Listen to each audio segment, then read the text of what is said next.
তো নিজের মনের মধ্যে একটা স্যাটিসফ্যাকশন আসবে যে ঠিক আছে ৭৫টা ওয়ার্ডেরই একটা মানে রিপোর্ট বা জরিপ আমরা পাইলাম কোথায় কি অবস্থা আছে এবং সেটার ভিত্তিতে আমরা মানে ব্যবস্থা গ্রহণ করব। তো সেটার জন্য আজকের এই কর্মসূচির আমি আশা করব যে আপনারা সবাই সেই কাজটা করবেন এবং আমাদের সিটি কর্পোরেশনে যারা আছে তারাও সেটার সাথে ওনাদের সাথে থেকে আপনারা নিজেরা কিছুটা এক্সপার্টি হওয়ার জন্য চেষ্টা করবেন ভবিষ্যতে যাতে আমরা নিজেরা করতে পারি। ওনারা তো সহযোগিতা করতেছেন, ওনাদের সহযোগিতা ছাড়া যদি আমরা আমাদের মধ্যে এক্সপার্ট লোক ক্রিয়েট করতে পারি ভবিষ্যতে আবার আমরাও অন্যদেরকে সাহায্য করতে পারবো। আমরা অন্য সিটি কর্পোরেশন এরকম অনেক আছে যাদেরকে আমরা সাহায্য করতে পারবো।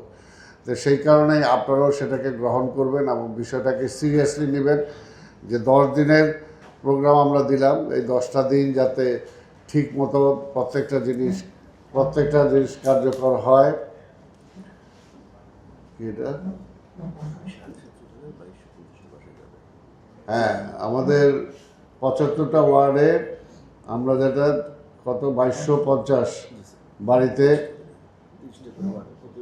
প্রতিটা ওয়ার্ডে ৩০টা করে যাবেন, প্রতিটা ওয়ার্ডে ৩০টা করে, তাহলে আমরা ২২৫০টি আমরা বাড়িতে যাওয়া হবে।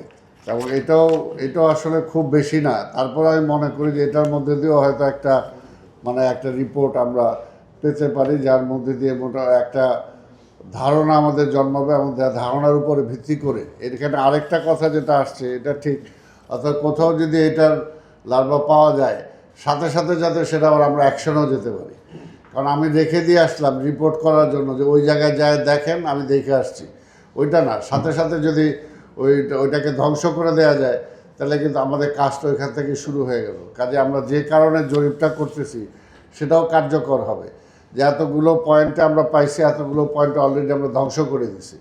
তো কাজে এটা আমরা যেটা চাই যে আগের মতো, অর্থাৎ এই বিষয়টা যে যখন এই ব্যাধিটা যখন আসছে এটাকে কিভাবে আমরা একেবারে শেষ করে দিতে পারি। একসময় ম্যালেরিয়া ছিল, তাই না, একসময় আরও এরকম অনেক রোগ ছিল যেগুলো একটা মানে হিসাবে বিশাল একটা ভূমিকা রাখতো, সেগুলো তো আস্তে আস্তে ধ্বংস হয়ে গেছে। তাই আমরা চাই যে এই বছরই যাতে আমরা আমাদের এটার থেকে যাতে ক্যাজুয়ালিটি যাতে যত কমে আমরা নিয়ে আসতে পারি সেটার জন্য আমরা চেষ্টা করব। তো এটার জন্য সব কিছু মাথায় রেখে আমরা চাই যে আমাদের এই কার্যক্রমটা সফল হোক এবং সফল হলে জনজীবনে একটা স্বস্তি ফিরে আসবে। তো এই কথা বলে আমি আজকের এই কার্যক্রমের শুভ উদ্বোধন ঘোষণা করছি।